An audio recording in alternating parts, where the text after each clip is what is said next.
อันนี้เป็นพลังแห่งมวลชนเนาะที่มาหลาย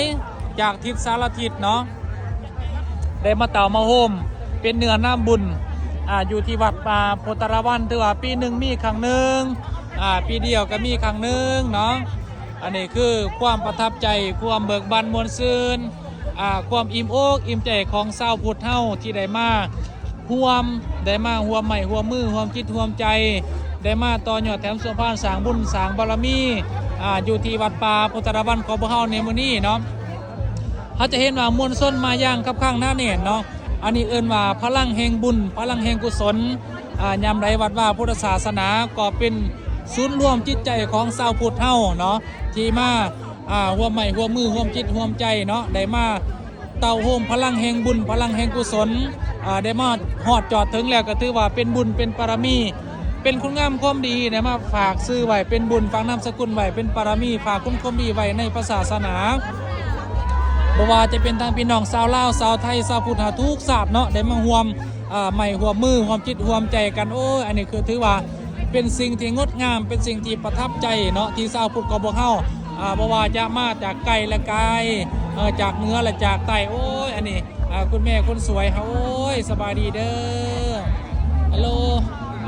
นี่คุณแม่คนสวยเฮาสวัสดีปีใหม่เด้อนี่สวยทั้งวันทั้งคืน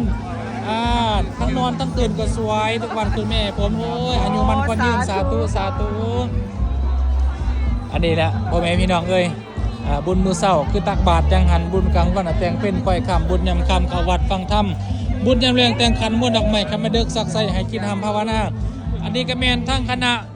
แม่พ่อเพิ่นโอ้ยนี่พ่อทินแม่จันทมรเพิ่นก็ได้รับหน้าที่เป็นแม่ค้าขายผ้าไตรเนาะบูชาผ้าไตรจีวรพ่อแม่พี่น้องชาวพุทธเฮาบ่ได้มาวัดป่าแล้วได้มาวัดป่าแล้วได้มา